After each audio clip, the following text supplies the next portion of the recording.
So you may be wondering, why do people improperly manage their waste in the first place? The primary factor is laziness. Many people simply don't want to put in the effort to properly dispose of their waste, resulting in them just throwing it out in the public or some other area. The second reason is ignorance. Many people simply don't know what to do with it, and it results in them just throwing it somewhere else or littering it. And they may be ignorant on the fact that it actually affects the environment negatively. The third reason is the sheer amount of waste there is. There is so much waste everywhere, and people simply don't know what to do with it, which results in the government using waste disposal methods such as landfills and incinerators, which again negatively impacts the environment. And according to Trash Cans Unlimited, the average American throws out 4.5 pounds of waste daily, which becomes 268 million tons worldwide, nationwide. And it doesn't help that a city, there's been an increase in urbanization, which also translates to most of the waste getting improperly mismanaged. So, although there is a lot of waste, there is ways to reduce it. That includes recycling, reusing, and upcycling. I will actually later in the video talk more about upcycling and craftables that you could create so you get help with this cause. In this video, I'm going to go to many different places in my community that have lots of trash and improperly disposed of waste. We're going to walk through these places, and I'll show you the different types of waste I can encounter, and I'll tell you about them and how they impact the environment. So let's go. So the first place in my community that we're at is Duck Creek Park. So as you can see, there is a lot of waste here that's just been improperly disposed of. There's literally a shopping cart from a store here. There's plastic bottles, there's a Prime bottle, a water bottle right there, and there's even headphones here. Did you know that in 2019, America was deemed the second largest electronic waste producer? They produce over 13.1 million tons of this type of waste, which is insane. That's like a lot of waste. And also, as you can see over there, there's lots of plastic in the roots of the trees, and there's even plastic right here, and it's just a mess that this has not even been cleaned up. And if we take a look over here, you see even more trash on the roots of the trees, and over there, you see a lot as well. Now that you've seen how much waste there is in this place, let's go to the next place in my community. So now we're at the second place in my community. We're near United Artists and Sam's, and sandwiched in between those two is this area. As you can see, this area is just filled with more waste. We have plastic bottles right here, a bottle of wine, I believe, and then we have fast food places, fast food junk right here, and then we have more waste over here, and it's just incredible. Just look at this, and this is close to a public area as well. So like everyone sees it here, yet they don't do anything about it. And if we look over here, there's actually a shopping cart. Another shopping cart is here. And why are people putting shopping carts here? What is the reason for this? And how did it even get in there? And what's it called? I just want to mention that in 2021, America reached 121 million tons of plastic waste produced. And it probably increased as well now. And we just have to do something about this. Not only that, animals can actually eat the plastic, which is very unhealthy for them, or become entrapped in it. Hi, this is the third place we're at. This is B.B. Owen Park. And I want to show you, just look at how much waste there is in that lake right there. As you can see plastic right there, tin foil materials, and more over there actually. It's probably all over this river that extends throughout the whole park here. After further inspection, I actually found out that the river at Owen Park, B.B. Owen Park, is actually dried up here. Not too sure why, but now you can see the waste more over here. See, all of that would have been in the lake. You see that trash right there? Right there. There's even some right here, if you look over here. This was the third place I was at, as I said, EBO Park, and this is the address if you want to go here and check it out for yourself. The last place we're at in my community is the Charles M. Hinton Jr. Regional Landfill and Wood Recycling Facility. The final destination of where most waste in my community ends up in. So as you know, landfills contain heaps of waste. Some of it may be composed of a heavy material such as lead or mercury, which can then cause soil contamination. So as I stated before, landfills contain a lot of waste, and that waste can actually go and transfer into nearby bodies of water, and it can even get into the groundwater, affecting the marine life there. In addition, landfills also produce greenhouse gases, which can pollute the air.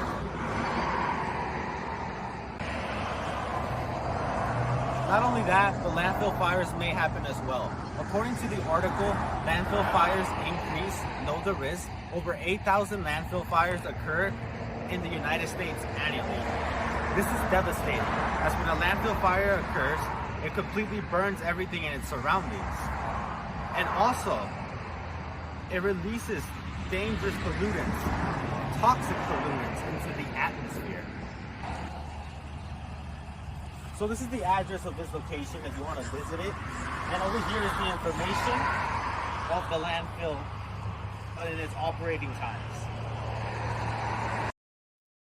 Now that I've gone to these places in my community where you've seen how prevalent improperly managed waste is, I want to discuss how you can help solve this issue. Although there are many ways that improper waste management can harm our environment, us, and animals, there are also a variety of ways people can engage in to help manage waste in a more sustainable or eco friendly manner. The first is to travel to actual waste management centers. Waste management centers have methods to dispose of any waste you bring sustainably. Recycling facilities can be just as helpful as waste management centers. Some places, such as Fort Cavazos, previously known as Fort Hood, offer waste management services. At Fort Cavazos, they even have access to the newest technology that will allow them to take materials that typical recycling facilities do not. Furthermore, after filling out some paperwork, families that come to Fort Cavazos could take anything they want that people dropped off.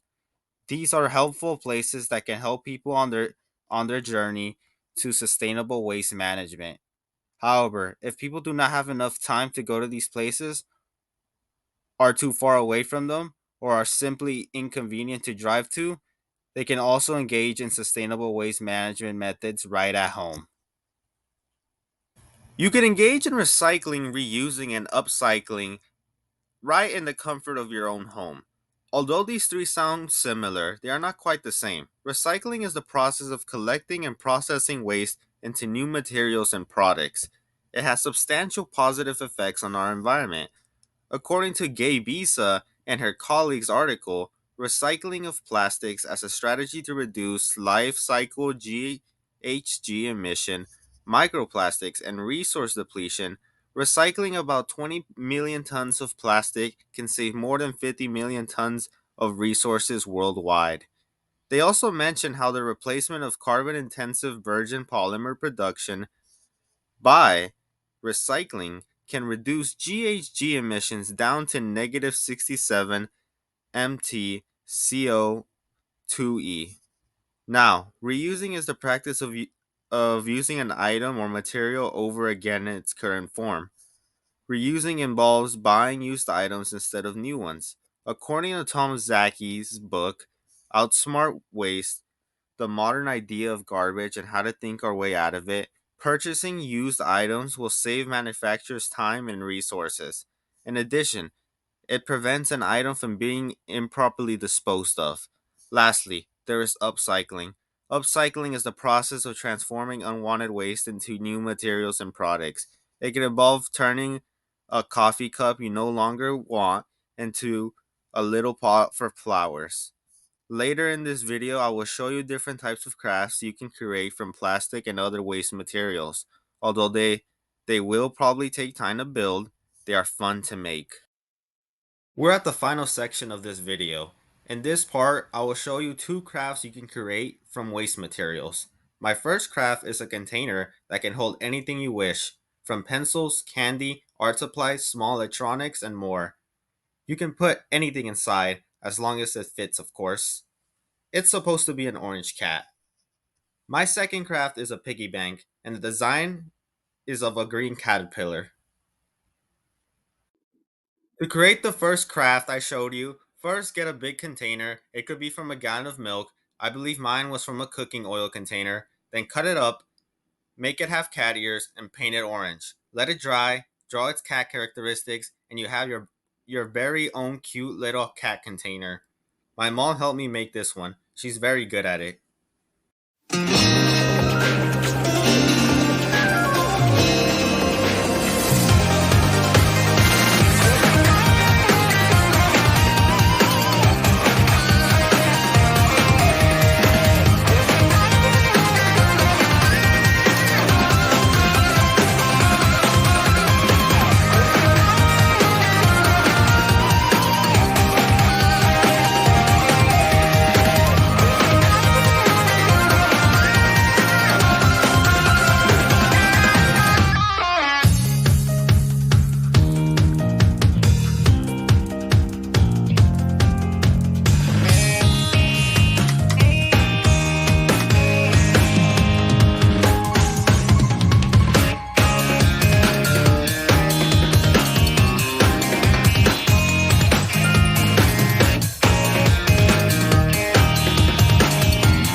For the second craft, use a can container and cut a hole at the top with a knife or scissors. Use both if you have to. If the hole is too big, put tape on it to cover some of it. After that, paint it green and add its googly eyes. Stick them with glue. Then add its legs and then paint the legs green. Last but not least, paint its nose orange.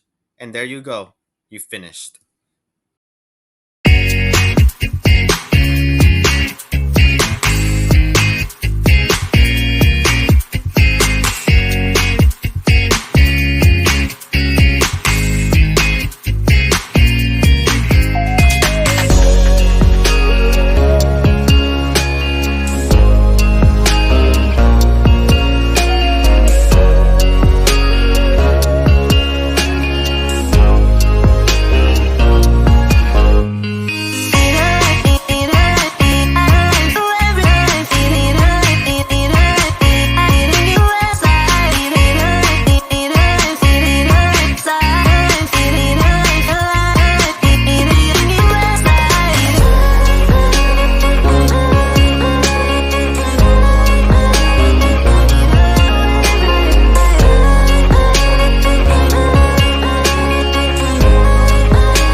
Thank you so much for watching this video.